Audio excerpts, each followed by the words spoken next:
Christ did not put you in a safe space. Christ put you on this earth so that you would go through challenges and hardships to make you stronger, and so that you could be a light to others to find him. That's why we were put on this earth. We weren't put here to live this happy, frou-frou life protected in a safe space.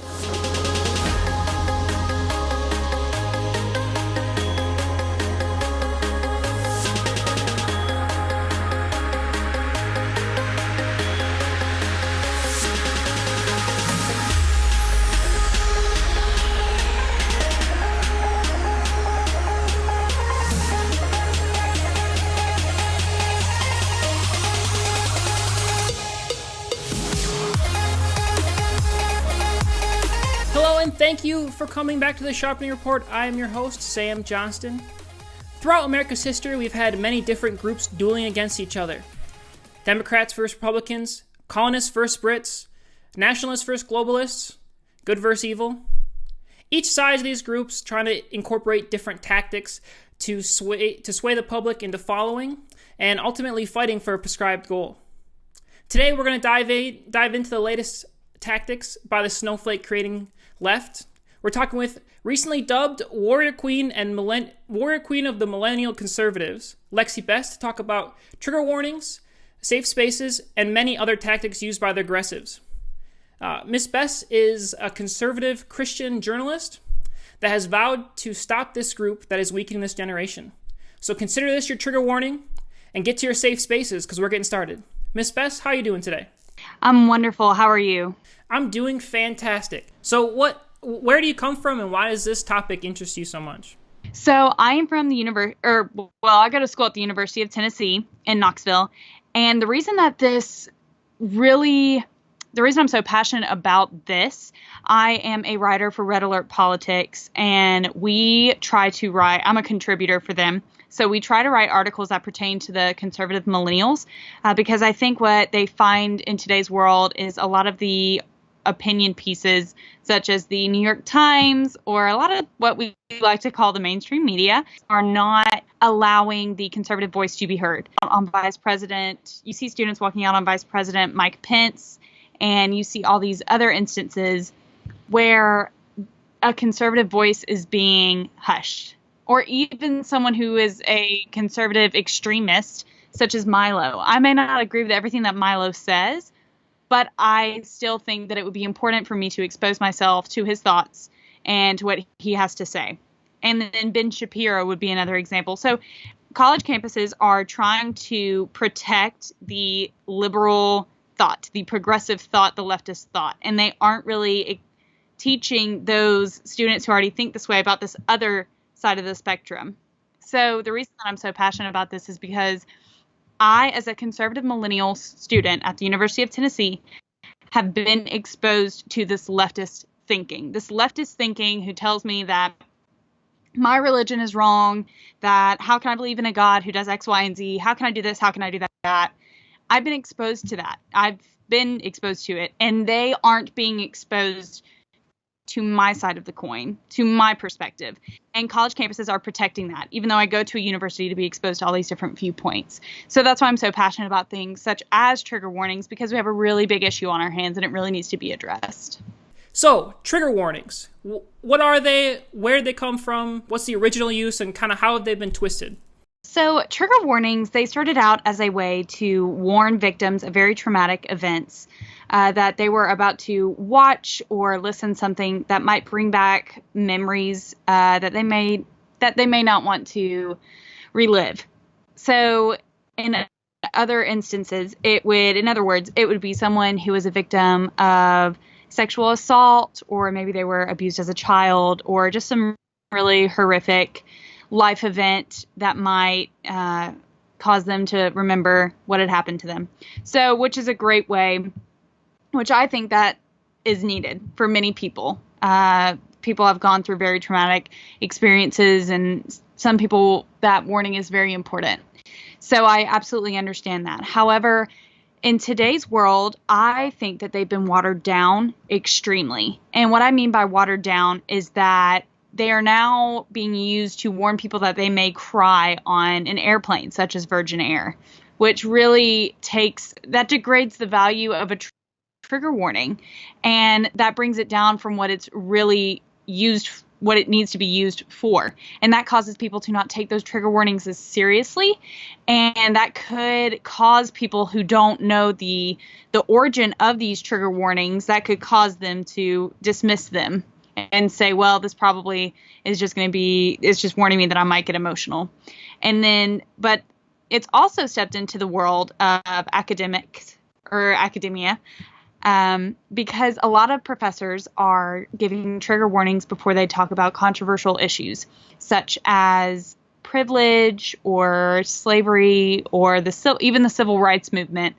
Trigger warnings are being used to prepare students that they may be approached with ideas that are different from their own. So once again, it's that watered down effect, as I like to call it. And unfortunately, they're being degraded. These warnings aren't being taken as seriously, and people are starting to not use them as much because they don't understand the true meaning of them, and it's a really big problem. Yeah, you said it. To quote one of your articles, these warnings have created a snowball effect that making it justified to cancel speakers because they might offend students, instead of recognizing how they would become intellectual stimulated students and allow their viewpoints to differ from their own. I think that really wraps it up perfectly, because you see that one of the big reasons that I got involved into podcasting and I ended up meeting Josh Peck was because I remember when Trump first got elected and all these millennials went out and started protesting, "Not my president," and then all the people I looked up to, like the Hagmans, Ted Broer, and those people really started to say, "Wow, look at all these millennials and how big babies they are. They can't handle different thought." And I was like, "Wait, I'm not like that. I need to step up and start, trying to change the generation." So I see that, I see we're kind of on the same page with that. Oh, absolutely. I noticed, which I didn't think I thought going to the University of Tennessee, I wouldn't be exposed as much to the left idea just because I'm still in the South. And that's not why I went to school. I didn't go to school there because I thought, I'm just going to hear my side of it. I just went to school there because that's what I could afford, literally. So, but I wasn't prepared I was not prepared to be exposed to what I saw the day after the election, which were these massive protests. And I had a class the day after the election. It was the most, I rolled my eyes because it was the most ridiculous thing I've ever done in my life. So I'm taking this Africana studies class. And so the teacher is so upset by the results of the election that we literally did this whole round seminar or like discussion on how we felt about the results of the election and how it was steps back from after having our first African-American president, having this racist, misogynistic man, as she put it, and all this stuff. And I'm just sitting there. It was me and 4 other students that voted for President Trump or just didn't vote for Hillary Clinton. And you could tell, because we were giving each other these looks. And these students were bouncing around like, this is awful, and blah, blah, blah. And I spoke up and I said, hello, my name is Lexie King. I'm not a racist. I'm not a misogynist. And I voted for President Trump. And the whole class was just crickets. And after that, they stopped speaking so ill of people. What they were doing, they were grouping all the people who had voted for President Trump into one category. But after I had said that, they stopped because I am a female who didn't vote for Hillary Clinton and voted for President Trump, which for some reason people couldn't understand that. What is wrong with you? Which really hurt my feelings. I know. I mean, I really just didn't want to vote for a presidential candidate just because she was the same gender as me. I didn't want to be, and it really upset me that feminists were telling me that I was in the wrong for not voting for Hillary Clinton because she was a female and I'm a female. And I was like, but wait, as a feminist, you should agree that I should have the choice of who to vote for, no matter what their gender or what they look like or who they are. That's feminism, is I have the opportunity to choose who I want to vote for. I have that freedom. So definitely once my eyes were open to this protest where I literally couldn't get to class for almost a week because of the protest, I was over it. I was done. And then people were categorizing my generation as those millennials who've never worked a day in their life and blah, blah, blah. And I was like, wait. No. Not all of us are this super honed into social media because MySpace was birthed while we were growing up and Twitter became a thing while we were growing up. And so we only saw our own viewpoint. I'm not one of those people. And I've grown up listening to this viewpoint, and I'm done. I'm putting my foot down. I'm not going to stand for it any longer. So it was this election that woke me up. People like to use the phrase woke, even though I hate that phrase because it's used for all the wrong reasons. But this is what made me realize that I needed to speak up and I needed to find my voice.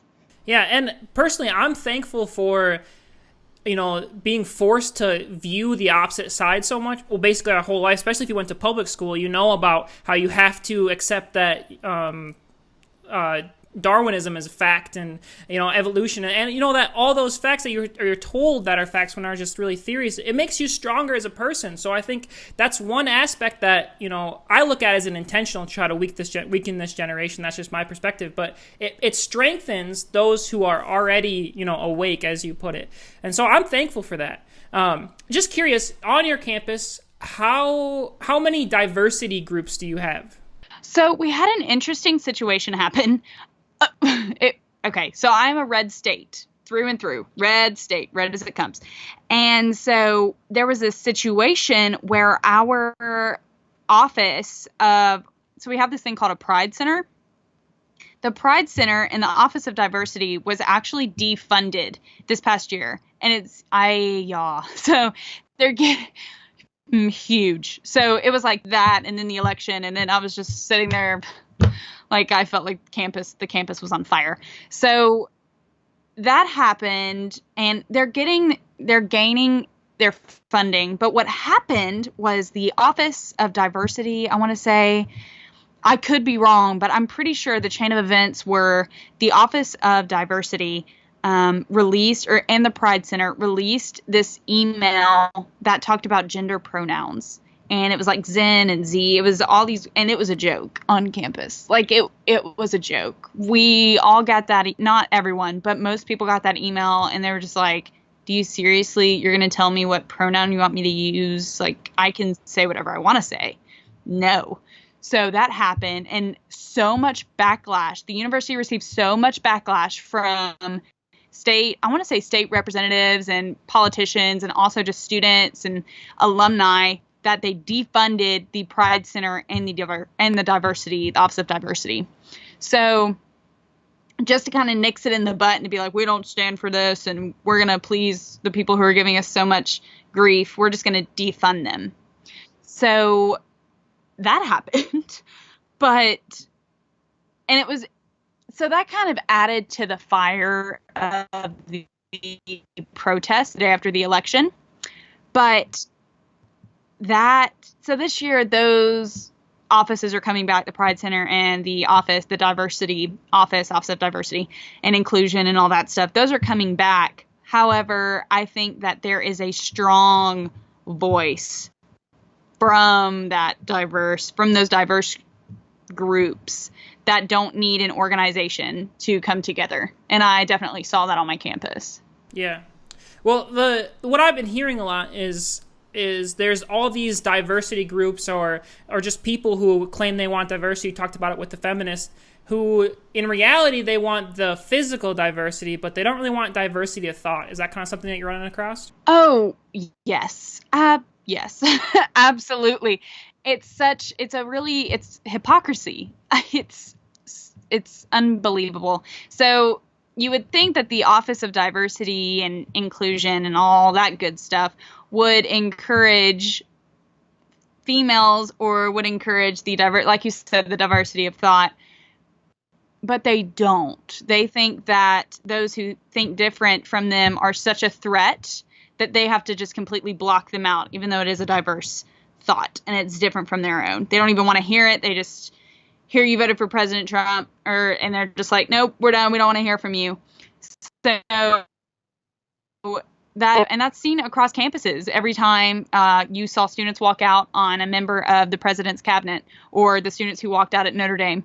So that's definitely, I think that's an issue across a lot of campuses. Yeah. So I guess, so we as the conservative millennials trying to reach this generation, it's difficult because they are running into these safe spaces, as you talked about in your article. What are those, and just kind of give some background on those? So safe spaces were never really implemented at the University of Tennessee. That was never something that gained a lot of publicity in my community. However, there were these we at the University of Tennessee, since we are a SEC school, there's this thing called a top 25 school. So a top 25 school would be a school like Harvard, Yale, some Ivy League, who's made this huge top 25 list. Okay, we always joke that the University of Tennessee is trying to take strides to become a top 25 school. Okay, so that's just a running joke with us. So these top 25 schools, as we like to call them, started implementing these safe spaces to pretty much protect students and kind of put them in this bubble where their views are the only views that matter, because they're in this nice, perfect bubble and they don't have to feel threatened by outside thought or really exercise their brain cells to comprehend another thought. So that's essentially what they are. So you don't see them much in Tennessee, but you see them, where else do you see them in our world? Oh, man. So whenever the day after the election, we were just rolled in with all these articles. I don't know if you read them, but there were just articles that were like, Harvard implements safe spaces, or Yale is going to implement safe spaces, or University of California, Berkeley is going to implement these safe spaces. They just rolled in, and it was so hard to keep up. You pretty much thought that they were everywhere. The University of Tennessee probably does have these safe spaces. It's just more hush-hush because they don't, like I said earlier, they don't want to gain negative traction from Tennessee representatives or politicians or all that good stuff. So I'm sure that they are pretty much everywhere. It's just a matter of whether that university is publicizing that they have those safe spaces or not. Yeah, and so we're talking about these safe spaces and trigger warnings, so people are becoming watered down from the differences in opinion. I mean, if you ever read books like Rules for Radical, I mean, it's straight out of that tactics by communists to water down the youth and corrupt them into believing that they are entitled to safety and protection from different thoughts. It's just ludicrous to be able to even consider that you can't hear someone else's opinion. I can't even imagine, living in a world like that. Well, that's definitely the world that I think that we're headed to.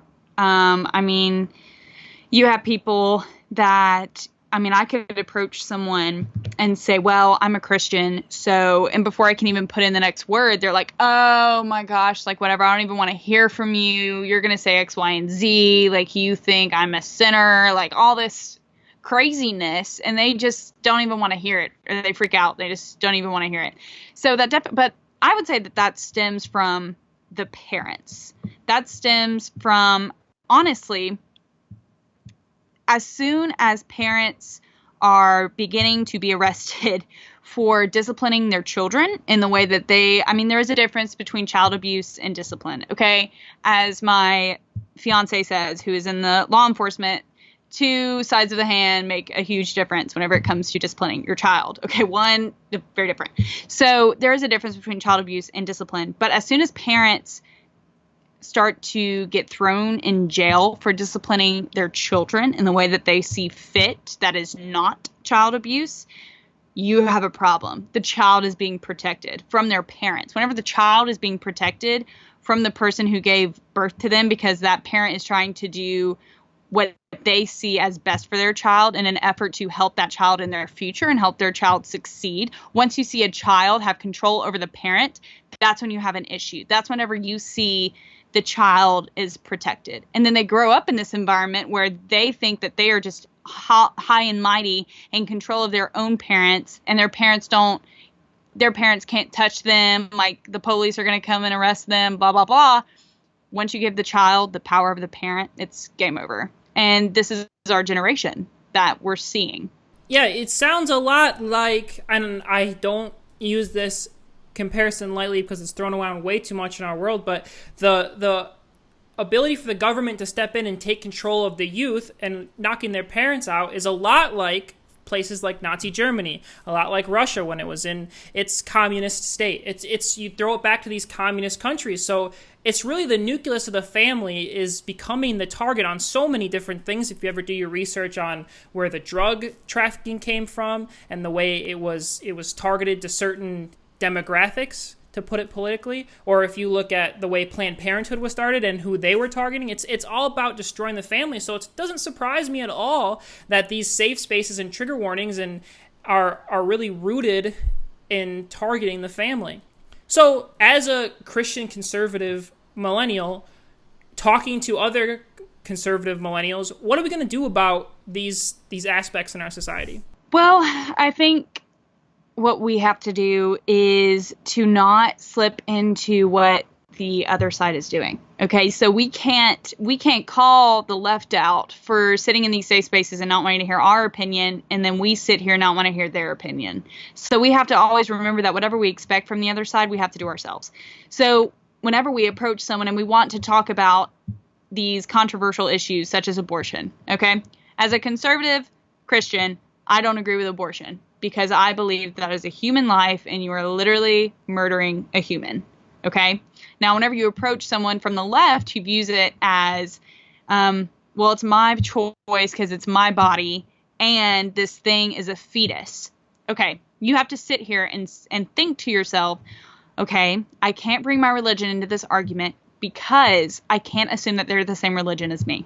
So I have to take that off the plate. So now I have to step up to the plate as far as science goes. Okay, at X amount of weeks, this fetus has a fingerprint, and then at X amount of weeks, it has a heartbeat. So then you have to bring in these facts, and it's literally not, you cannot sit there and yell at this person.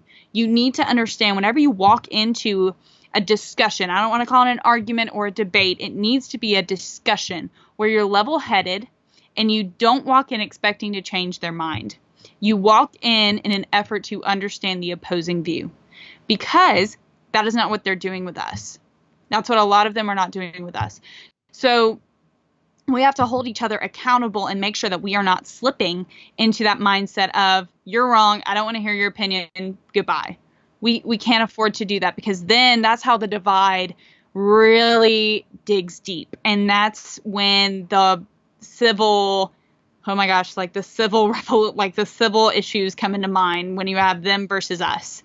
So that's the first step. And then the second step would be to stay strong. I think a lot of people in our generation are easily swayed, whether it be by their peers, by celebrities, by their whoever they look up to, really just whoever. You can't allow anyone to make you question what you believe in. Now, someone may bring up a valid point that makes you shift what you believe in a little bit.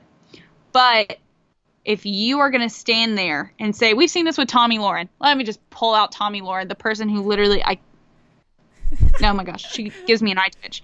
So you cannot sit there on the blaze and call people who have abortions baby killers, and then go on The View and say that you agree with abortion because you believe in limited government and therefore you cannot tell a woman what to do with her body. Simply because on The View you're surrounded by liberals and on The Blaze you're surrounded by conservatives. Hello? You can't do that? Well, no.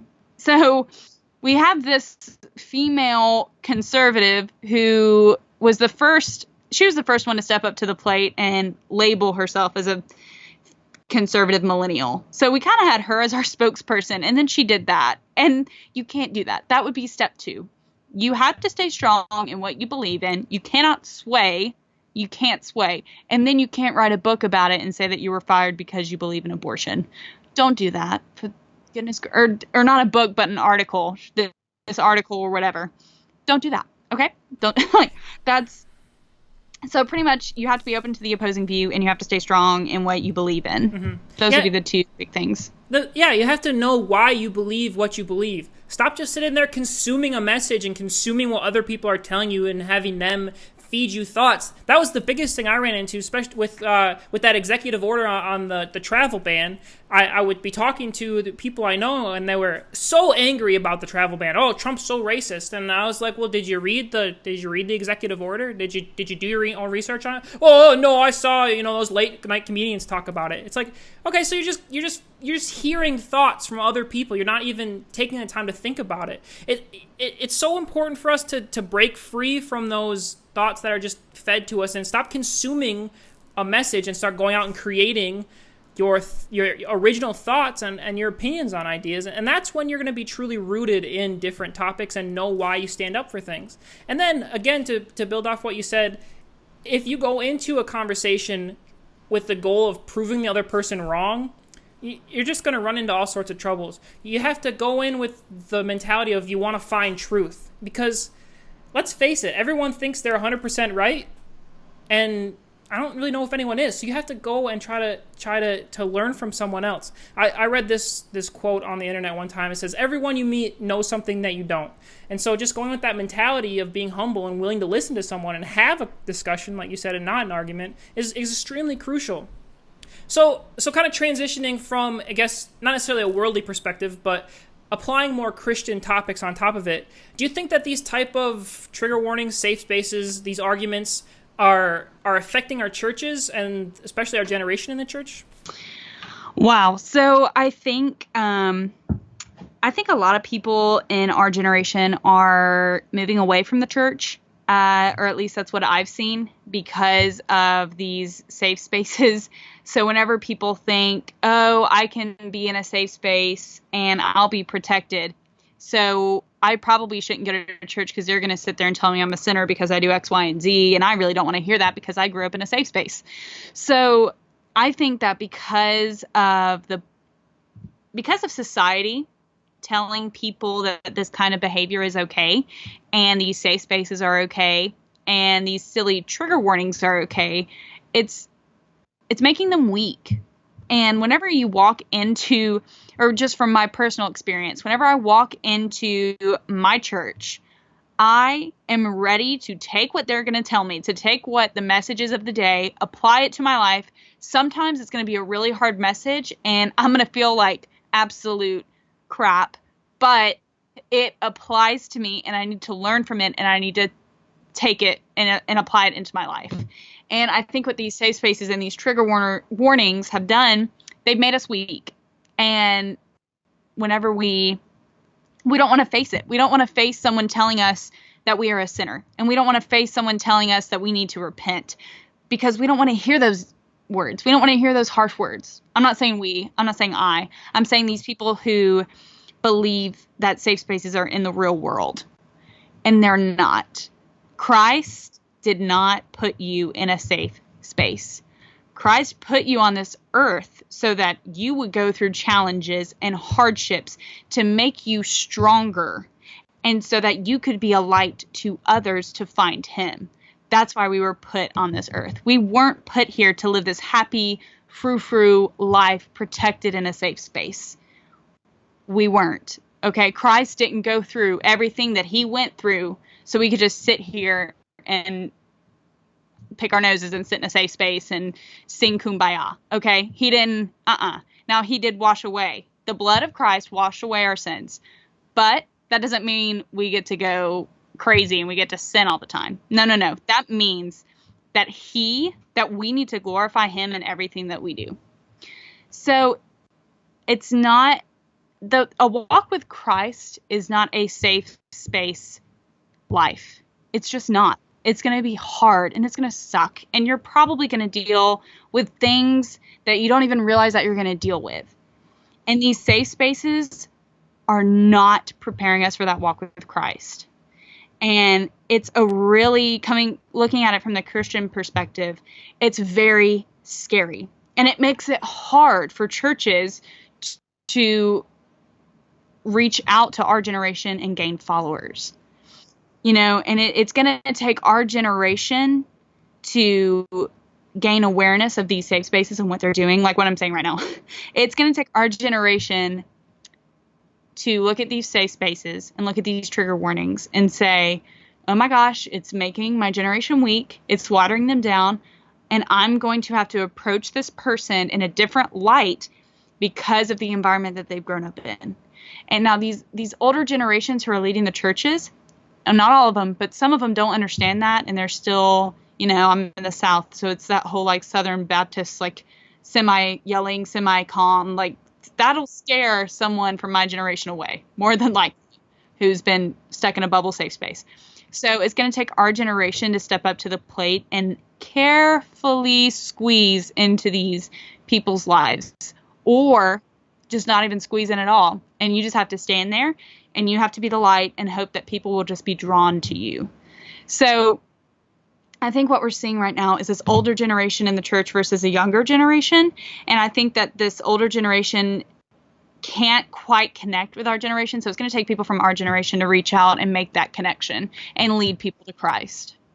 And maybe it's just my experience, but I've actually had a different experience somewhat. Is I've had that flip side where I go into a church and they're all about safe spaces, that they're afraid to preach the gospel. They can't talk about Jesus dying for our sins and Jesus being the only way to heaven because it'll offend someone, and they're worried about numbers. And so I think it's just that different in location that we're running into, two opposite ends of the spectrum that are neither of them are beneficial, because if you're not speaking truth, then what's the point of church? And so I think one way to combat that is creating our own spaces, and they're not safe spaces. They're, slap a title on it, Jesus spaces, if you want to be super cliche and boring, but and creating your own small groups among your friends to invite people to and be able to talk to those, your peers and those people around you about the truth in a gentle and loving, but still forceful enough to speak the truth and go boldly. And that's why I have this map back here, is because I'm going to start putting all the groups that we've created around the country and around the world. We got about 6 or 7 right now, one in Lebanon, one in Canada, and a couple in Denver and Illinois. So I'm going to be putting tags back there to show all the groups that we're starting. And if you have a group somewhere right now that's doing these things that are, breaking people out of their safe spaces into the real world, then I want to hear about it. Tell me about it, comment down below, and we'll, I want to connect you with the other people, because it is about unity and it is about teaching and expressing things in love. So Lexie, what other things in our world today do you see that Christians or just millennials need to really start paying attention to? Well, I think that one big issue right now is I just did a Bible study before this, which is just crazy that this would apply to everything that we've been talking about, I feel like. So I was reading. Weird how that works, right? Isn't that just so funny? So it's what I call a Jesus moment. So in my family, we call those Jesus moments because they happen to us quite a bit. So in the book of Matthew, in chapter 5, I want to say verse 13, Matthew 5:13. I want to say that that's right. But it's talking about you have to be the salt of the earth. So I was following along with this amazing person who I think does this. She doesn't realize I don't know if she realizes that she's doing it, but this girl, her name is Jordan Lee, and she has this organization called Soul Scripts, and I'm a member of it, and I do her Bible studies. So, and she has a great way of just digging deep into the word. It's not even her preaching at you. It's her literally going through the word with you and saying, look, it says it here. This is why this is true. And, she doesn't talk about the controversial issues. It's just the word.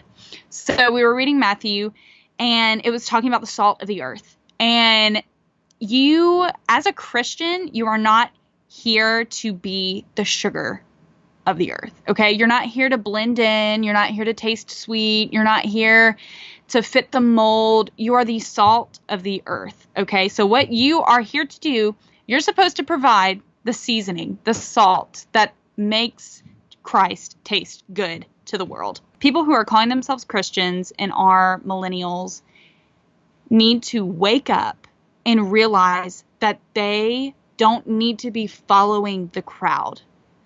That is not, Jesus didn't follow the crowd. Okay. He did it. Obviously, he did not follow the crowd. So why would you follow the crowd? Christ, you are here to reflect the light of Christ. So if you're going to reflect the light of Christ, why are you participating in a women's march that celebrates the killing of innocent unborn children? If you are walking a life with Christ and you are reflecting the light of Christ, why are you celebrating gay rights? Why are you doing that? Why are you doing that? And then why are you sitting there saying that it doesn't say that anywhere in the Bible? How can you call yourself a Christian and say it doesn't say anywhere in the Bible that that it's a sin to be gay? Okay, one of the first commandments that God gave us was to replenish the earth. Literally, it's in Genesis. Okay, you cannot do that with 2 males or 2 females. Okay, that's not how it works. Our God is a simple man. Okay, he literally gave us 10 commandments to follow. Okay, it's not difficult to follow. Okay, so I'm not saying a walk with Christ is easy. I'm just saying that God is a simple. So one of the first commandments that he gave us was to replenish the earth.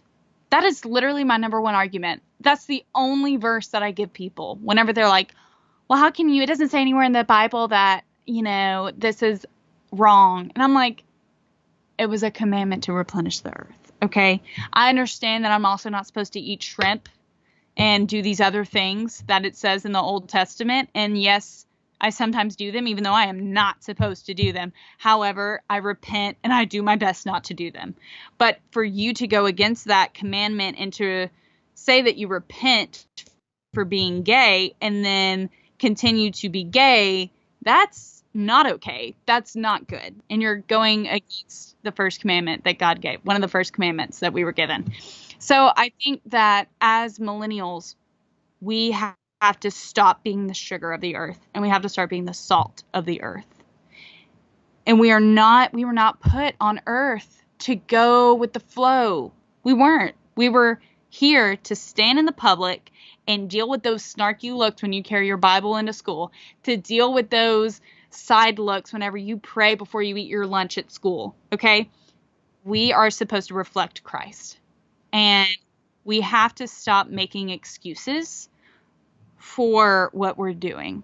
Yeah, and double check yourself and make sure you actually are being different, because we are tricked so many times as you see people walk around with pink hair and tattoos all over the place and they think that they're going against the crowd. And when you get right down to it, their beliefs are very much in line with what the crowd thinks. And so it's not necessarily being different physically, but having that diversity of thought, like we talked about, being able to think on your own, stand on your own 2 feet and get out there and be your own person. Like Christ said, it all goes back to the Tower of Babel. We had Dr. Michael Lake on a few weeks ago talking about the Tower of Babel. It's about the bricks and the stones. Nimrod used bricks to create the Tower of Babel, but we're stones. God's used stones, and we're different, we're unique, and we have our own gifts.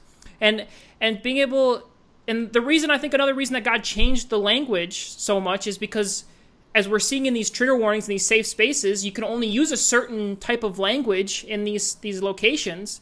But God said we all have different languages. And so I'm kind of playing a little bit off of the actual change in type of languages versus the word used. But I think it's the same concept, is that we need to be able to go out and be different and use those different words. And, maybe the truth offends people, but to not be afraid to speak it in love and go boldly. And like you said, Lexie, the path is narrow and there's not going to be a lot of people by your side necessarily, but the one person, God, is going to be by your side, and he's going to be pushing you and helping you become the best that you can be, and it's going to be worth it in the end. So Lexie, we got about 20 minutes left. Where else you want to go? I could touch on the issue. So there are some millennials, I would say, that are confused with the whole transgender military situation. Oh, yes. Well, we touched on abortion. We touched on homosexuality. We touched on, safe space. Why not just grasp all the controversial topics in one interview? Yes, might as well. So I just clearing the air with this whole situation. A lot of people assume that because I'm a Christian, I automatically don't agree with transgenders. So, of course, I would be against transgenders joining the military. Yes, I'm against transgenders. Yes, I'm against that because you're pretty much saying, God, you got this one wrong. Like, here, I'm just going to fix this for you. And that's just, why would you ever do that? Just, oh, okay. And then, you have the whole child transgender situation, which is just awful. Parents are literally sterilizing their children.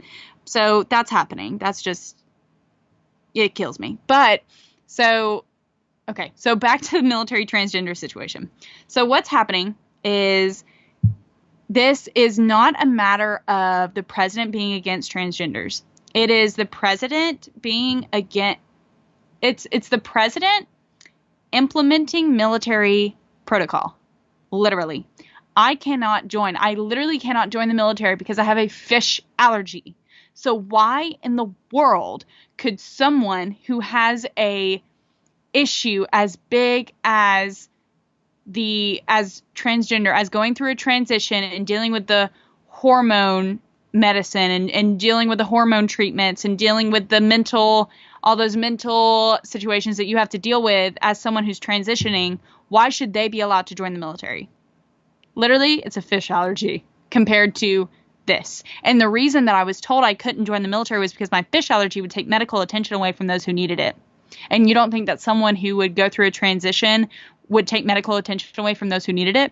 We literally spent so much money on preparing military personnel on how to approach people who had gone through a transition, and spending money on treatment for those who had gone through a transition, that we literally could have helped so many veterans who are homeless find a job. Or we could have spent so much money on rehabilitation on veterans who have gone through horrible accidents in the military or horrible PTSD. We literally could have taken that money and utilized it to our veterans who went over and served our country and had to deal with traumatizing experiences, came back in some way injured mentally or physically, and we could have helped so many more veterans. I'm not saying that I respect anyone who wants to join our military. I was one of those people. I am one of those people who wanted to serve our nation and couldn't because of a medical disqualification. And what's happening are millennials are saying that our president literally went against the LGBTQ community. No. If you want to go that route, he went against the diabetes communities. He went against the allergy communities. He went against ADHD, ADD communities. That's not what this is. This is it is taking medical attention away from those who need it. Having to put so much emphasis on these hormone treatments and all these other situations that go with transitioning, that money could be better spent elsewhere. And we were wasting a lot of time in training. Literally, they had to implement hours of training on how to approach someone who had gone through a transition.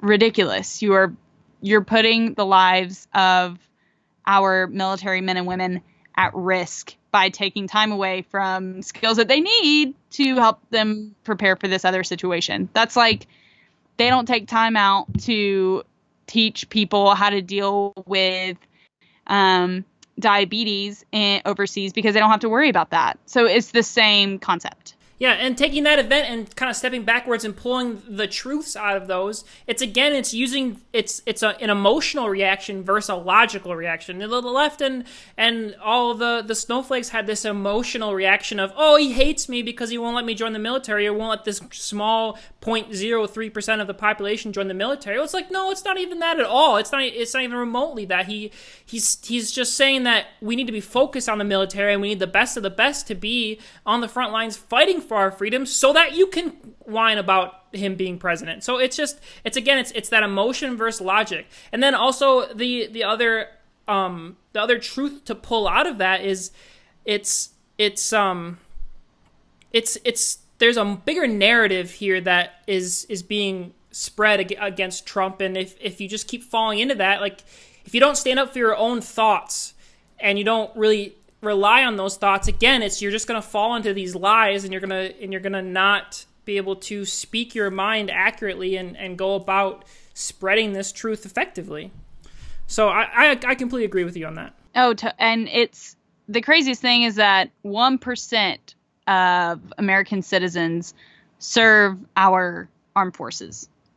1%. So it is very competitive and very selective. And some people would say, well, it's 1% because no one wants to go overseas and die. No, it's 1% because it is so competitive, and you get disqualified you can get disqualified over eczema, which is just literally dry skin. So it's very difficult to join our armed forces. But one thing that I would point out is there's this it's hard to approach those who are far on the left with facts.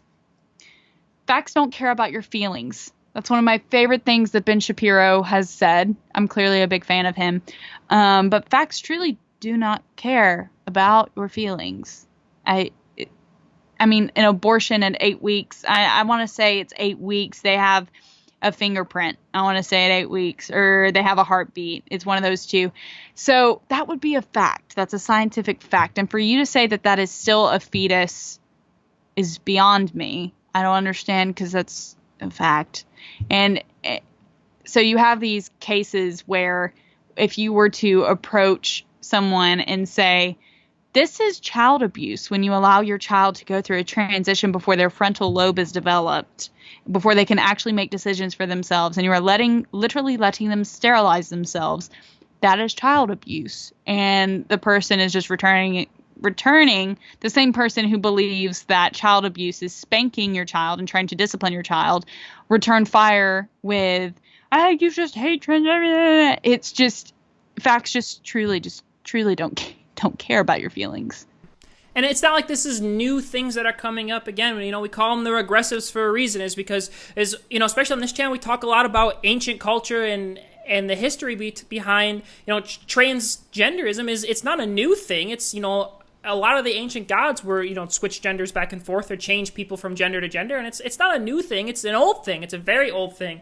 And that should point to something. That should point to you that there is a larger agenda here. I almost use the word conspiracy without turn people off, but a larger agenda here to destroy this generation and to change it and make it weak and make it ineffective, so that the evil so that Satan can move in and change the minds and corrupt the generation and take him for themselves. But we, as Christians and that are young, are stepping up into this fight, have faced these hard trials over and over again of having different thoughts and being told that we need to think the same way, that we've become stronger because of that. And for that I'm thankful. And I think it's allowed us to become an army that is not going to be messed with. And I'm sorry about your story about not being able to make it into the military ranks, but let me tell you, we're on the front lines of this war. And I would say it's a much bigger war and, much more important. So I hope it's at least some comforting notion that you are a warrior. Yes, I was flattered with that title. But I think in today's world, what makes someone a warrior is just holding up your light. So that's really the biggest thing. Satan loves chaos. He feeds off of chaos. So back to my Bible study, in that same passage, think of if you were in a closet or if you were in a room that's completely dark. It's chaos. People are bumping into each other. They're scrambling to find the door, scrambling to find a light. All you have to do, if you turned on a flashlight, there's order. So, and that analogy, darkness, Satan, chaos, light, God, straight path, order. You just have to shine a light on those people who are using their feelings to justify their actions instead of facts. So it really is a matter of using your light, and to not be scared to use your light as a Christian. And I think that's the root of this message here in this interview here is don't be afraid, use your light, use logic over emotion, and be different and be unique. Well, thank you so much for joining us, and where can people find you? You can find me on Twitter at Lexie Bess, and also on Facebook is where I post a lot of my videos, and it's at official Lexie Bess. And I have a website, lexiebess.com. And guys, definitely go over there and check those articles she's written. I've read pretty much all of them at this point, or at least the ones in the last 3 months, and they are well written, and they shine light on different aspects of our world that maybe you're not thinking about. So I would definitely go over there and take a look. Again, thank you so much, Lexie, for coming on the show. It was a joy to interview you. Oh, thank you. It was my pleasure. Thank you for having me. No problem. All right, folks, that's it. You heard it here. Don't lose faith in our generation because, as you can see, there's lots of us out there trying to change the world and are breaking out of these safe spaces and aren't afraid of triggers. And we're going to stand up and we're going to change this world and we're going to take it back from the regressives. We're going to take it back from the people who hate God. And we're going to change it and we're going to turn this country around to become the country that it used to be, that it was founded on. So that's all for tonight. Thank you very much for tuning in, and we'll see you next week.